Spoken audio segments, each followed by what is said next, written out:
Regarde tes mains. Celles que tu as utilisées ce matin, ou ce soir, ou hier, pour pincer les gourmands de tes tomates. Tu l'as fait avec conviction, avec méthode, avec la certitude tranquille de quelqu'un qui sait ce qu'il fait. Tu as vu des vidéos, tu as lu des guides, tu connais la règle. On supprime les gourmands, on garde la tige principale, on aère la plante.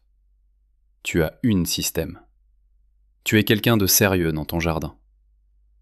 Et pourtant, en ce moment précis, dans chaque plant de tomates que tu viens de tailler, quelque chose se passe que tu ne peux pas voir à l'œil nu. Quelque chose de silencieux, de lent et de dévastateur.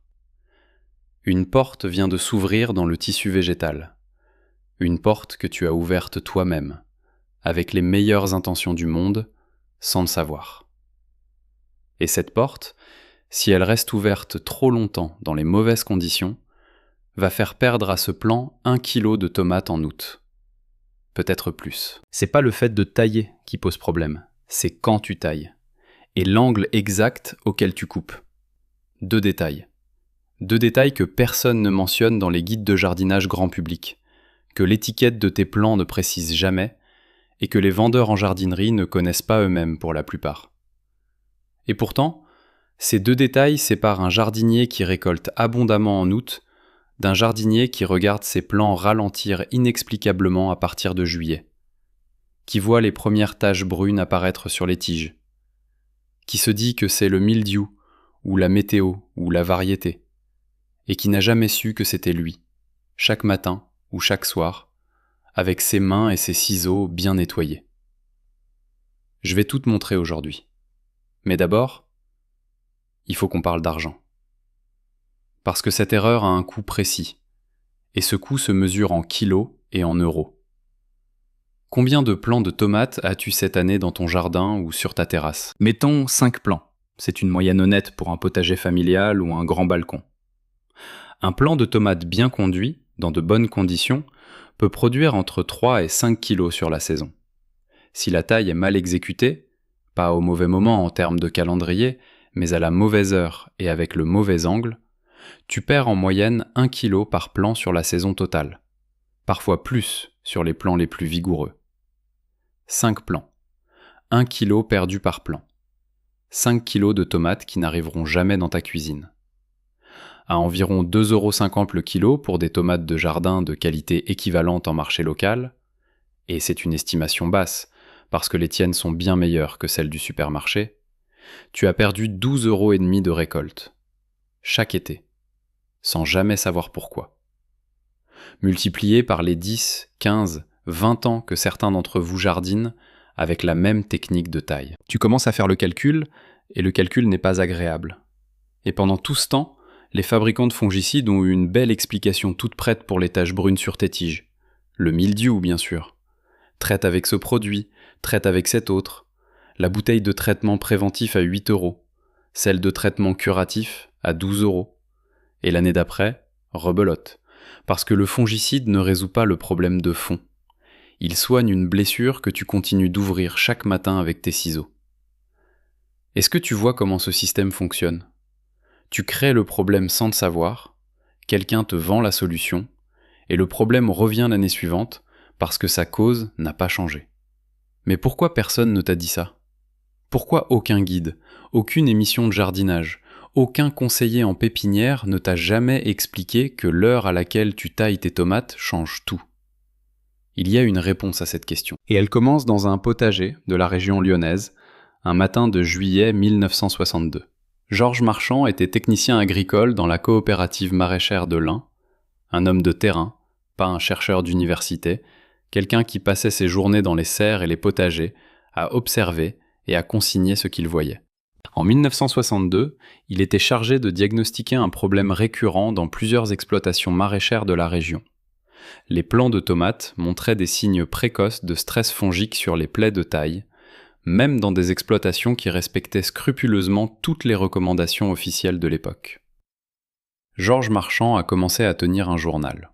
Il notait chaque jour l'heure à laquelle les ouvriers agricoles effectuaient la taille des gourmands, les conditions météorologiques du matin, l'état des plaies de taille 24 heures après l'intervention et les symptômes observés sur les tiges 2 semaines plus tard. Il a fait ça pendant 3 saisons complètes.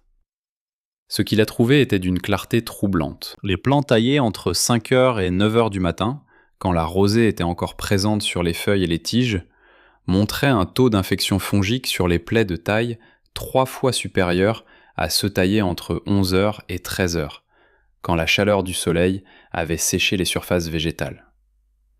Et les plants taillés en fin d'après-midi, entre 16 heures et 18 heures, montraient des résultats intermédiaires, mieux que le matin, moins bien que la mi-journée. La raison était simple, et Georges Marchand l'avait comprise par observation directe, sans avoir besoin d'un laboratoire.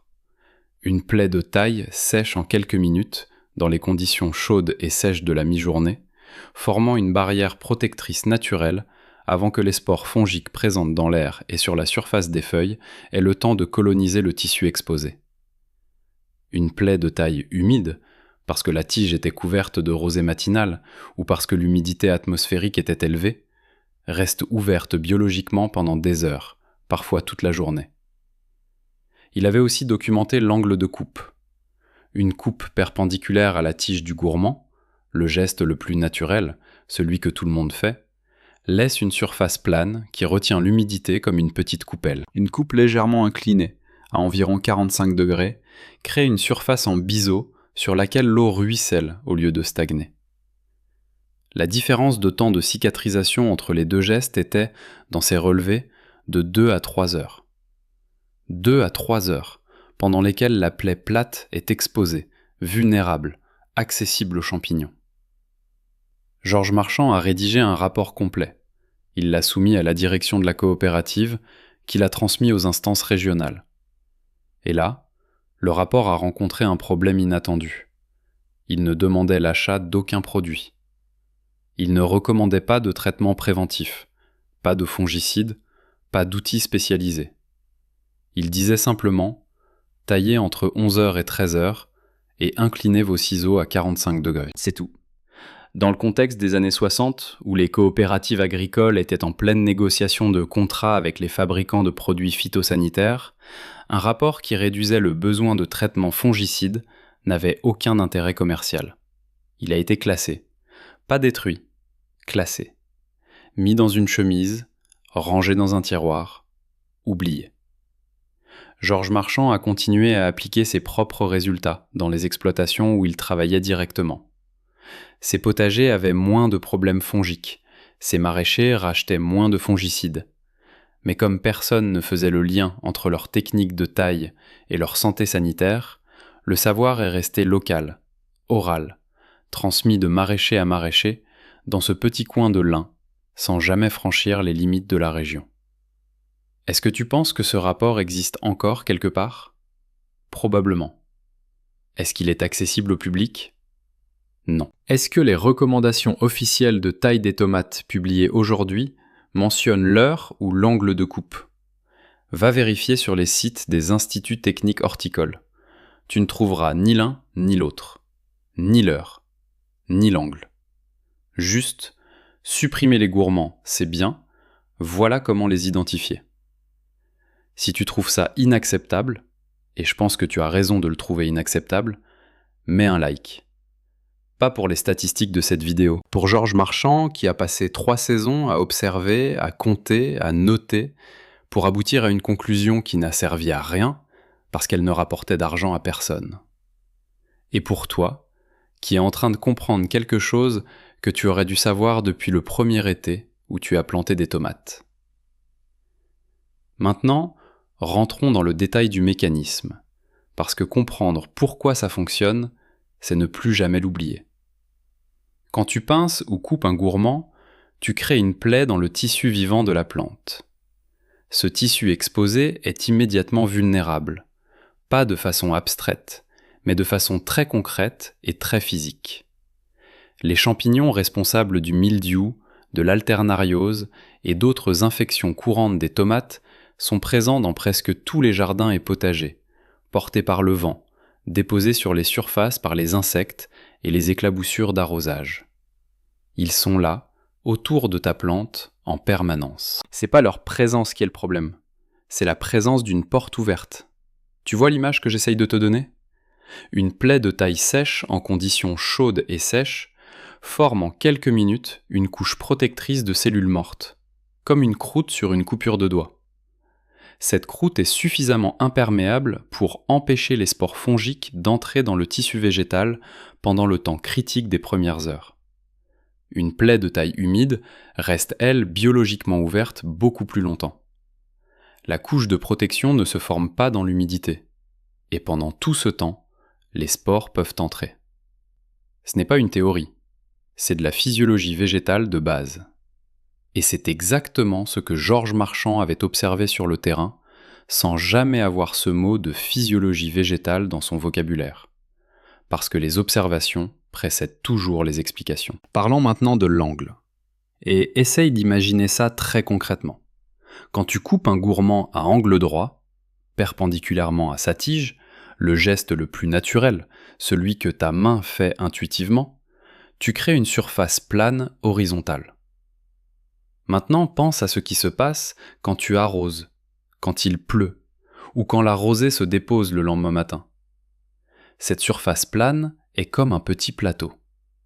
L'eau s'y pose et y reste. Elle stagne. Elle maintient la plaie humide pendant des heures supplémentaires après que le reste de la plante a séché. Quand tu coupes avec une légère inclinaison, imagine que tes ciseaux partent du bas de la plaie vers le haut, créant une surface en biseau. L'eau glisse. Elle n'a pas de plateau sur lequel s'installer. La plaie sèche avec le reste de la tige, au même rythme, sans retard. 2 à 3 heures de différence. Ça paraît peu. Mais 2 à 3 heures supplémentaires d'exposition dans les conditions d'humidité du matin ou du soir, multipliées par chaque taille effectuée sur chaque plant tout au long de la saison, créent un différentiel d'exposition fongique qui se mesure exactement en kilos de récolte perdue à la fin de l'été. Est-ce que tu te rappelles une année où tes tomates avaient été particulièrement bonnes, abondantes, sans problème ? Essaye de te souvenir de ce que tu faisais différemment cette année-là. Est-ce que tu taillais plus tard dans la matinée ? Est-ce que le temps était particulièrement sec et chaud au moment où tu travaillais dans le jardin ? Il y a peut-être une explication dans ce souvenir que tu n'avais pas faite.